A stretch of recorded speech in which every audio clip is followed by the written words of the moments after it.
Ben, let's move on to mylifemysay. Absolutely, yes. Yet again, we're talking about my life, my say. United we stand, divided we fall is the phrase. And we are more divided now than at any other time in our nation's history. We're pitting the young against the old. We're pitting women against men, religion against religion, race against race. And this is entirely by design. Who benefits? Tyrannical powers. Who sits at the centre of this stuff? Well, organisations like My Life, My Say, and the entities that surround it. This UK youth charity, ostensibly a non-partisan effort to get young people involved in politics, is extraordinarily well linked into the senior levels of the establishment. It has relationship with the Tony Blair Institute, with Sadiq Khan, the US Embassy, MI6, One Young World, another youth charity, which is whose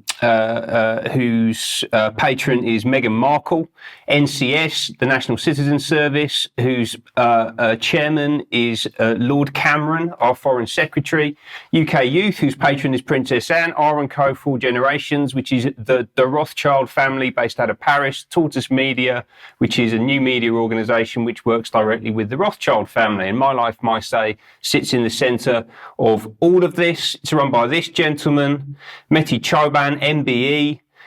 He got his MBE for getting young people into politics. That's ostensibly what this organisation is here to do.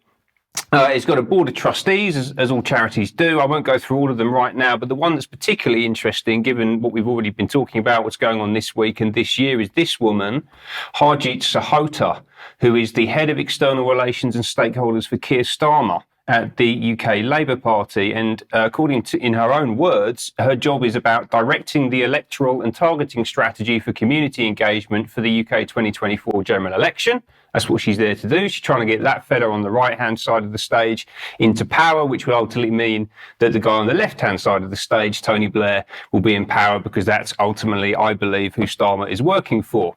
It's not very non-partisan, is it? So we spoke about them a couple of weeks ago. We talked about My Life, My Say a lot over the past few months. Mos-Shogbamimu was extremely excited because the charity had done a great job, actually, of getting people, young people, signed up to vote on as part of their Give an X campaign. And we've already reported on this.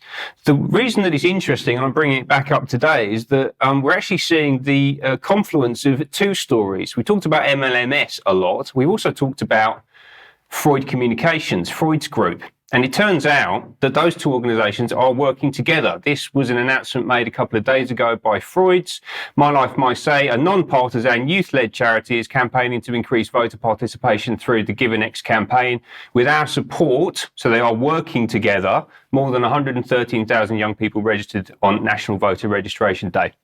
Right, so these two things are actually the same thing. And let's remind ourselves what Freud's are up to. Amongst other things, they run Gold's House, the diverse community of business and political leaders, activists, NGOs and entrepreneurs focused on delivering the UN Sustainable Development Goals. They've got a big advisory board, and they're not just running Gold's House as a client, they are actively and intimately involved in it. So Matthew Freud, you can see in the top right-hand side there with the buzz cut and the green accent behind him. He is the chair of Gold's House and also a director of the Sustainable Development Goals. So he was actually involved in defining them and running out that entire program. Let's remind ourselves a bit about Gold's House. We talked about this a lot, particularly back in January around Davos. This is James Harding, the Tortoise editor, stood in front of a tapestry of Satan. This is the Grace and Perry Walthamstow tapestry, which we subsequently found out actually hangs in the Freud's office. Yeah, so that's probably owned by Matthew Freud, and they take it around with them to go to these meetings. Who else was at Gold's House? This was from 2023. We have Jane Goodall there in the centre, who earlier that day had sat on stage and said that we needed to reduce the global population by 95%. And then she went to Gold's House and she was hanging out with Brian on the left there. He's not the king, he's a very naughty boy. And the global climate czar, Al Gore. Now, what are they doing? They are delivering these, the UN Sustainable Development Goals, or as I like to call them, the Unsustainable Development Goals. You can't be implemented, they don't make any sense. And to show that these two things are linked, not least because of what Freud's announced in the piece that I showed a couple couple of slides back, they've actually put the 17 colours of the Sustainable Development Goals across the top of each of these images, so you can see that they are, in fact, one and the same thing. Yeah, they are signalling to us that this is SDG-related activity. Yeah, it's all tied together. And who's it focused on? It's all focused on young women. Yeah, it's absolutely squarely focused on young women. In particular, it's young immigrant women, and with a particular focus on young Muslim women, right? So this is divisive in a number of different ways, yeah? And they're doing this in the context of what they're describing as the squad. And you'll be familiar with that term because of Alexandria Occasional Cortex, I can't remember how to pronounce the name, and Ilhan Omar and the other hard left-wing Democrat US politicians who've been pushing this kind of agenda for the past, well, it's probably a decade now, isn't it? Can I just say on the squad, it very much reminds me of Common Purpose, because it's leadership training, yes, in this case for young people, but it's also an alumni network in the background as well. Absolutely, yeah. And what's really interesting is they're actually scrubbing this information from the website at the moment. So actually, I was going to say at the start, all of the partners who were formerly listed on the website, so the MI6 and the US Embassy and those organisations, they've actually been removed over the past few weeks from the site. So they're cleaning this up in this important election year, and they've also removed all the references to the squad as well. So they're kind of covering up their methods.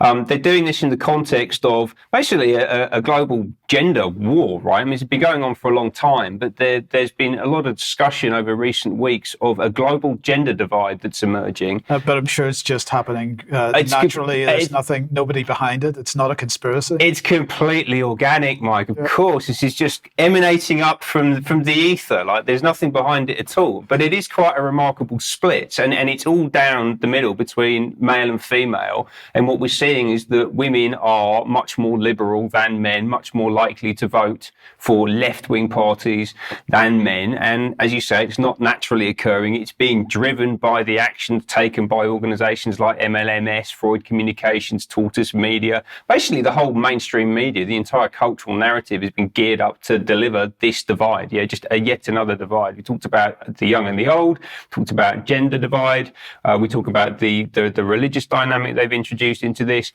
but also it is about race. And actually the last time I think we spoke about mylifemysay was that to highlight that Dr. Shola Mos-Shogbamimu, yeah, I think I got that right, actually spoke at their launch event, interestingly, and she's a big critic of Israel, apart from she probably isn't a big critic of Israel behind closed doors, because she was quite happy to go along to this this launch event back in 2021 to talk alongside Reverend Al Sharpton.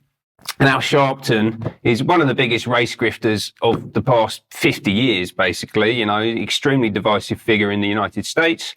And you can see him here arriving into the UK to meet Lord Simon Woolley of Woodford, which is where I live. So he's my lord, I suppose. And he's now actually principal of Homerton College in Cambridge, where he's personally leading efforts to further radicalise students. And we can see him here speaking at the Cambridge Union last week. I want to take you back 30 years, if I may, because 30 years ago, I was an up-and-coming activist fighting for social and racial justice with Operation Black Vote. Back then, there were 4 Black, Asian and minority ethnic MPs. Now there are 64. With a black and brown cabinet and a brown prime minister. That's the good news from 4 to 64. The bad news, I think you know where I'm going to go with this. Not all our skin folk are our kinfolk. You know, actually, joking aside, it breaks my heart, as a matter of fact, to see black and brown faces standing on the cliffs of Dover, saying to the most vulnerable people on the planet, we don't want you. So according to Lord Woolley, your skin colour should define your political opinions. Yeah. And he is actually one of the most active and one of the worst dividers in the country at the moment.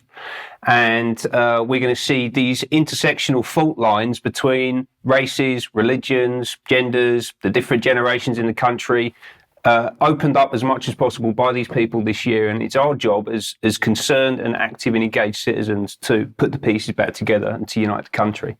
With a view to a clash of civilizations, perhaps. But anyway. Well, we should see. Let's see. Yes. Okay, let's move on. If you like what the UK Column does, you'd like to support us, the options to help us out are at support.ukcolumn.org. We can only do this with your assistance, so thank you to everybody that has helped us. If you can join that group, then please do so. You could share material you find on the various platforms, especially ukcolumn.org and ukcolumnextracts.co.uk, and don't forget we have lots of stuff on the shop for you to have a look at if you would like to. Now, a quick reminder that yesterday's interview on mind control with Jason, with Christoph, went out 1 p.m. That is now, the archive of that is on the UK Column website if you'd like to go and have a look at it. And on Sunday evening this week, beginning at 4 p.m., we have a symposium on the World Health Organization entitled Rushed Pandemic Agreements, Who Benefits, with David Bell, Sylvia Berent, and several others. So do join us for that, 4 p.m. on Sunday. And then the talk that I'm contributing to in Staining in southeast England, that's 10:30 a.m. Saturday the 11th of May 2024. Sandy Adams will be speaking at that. That's called Western Empire and the Great Reset. If you can join us there, it's a £5 on the door. You'd be very, very welcome. Now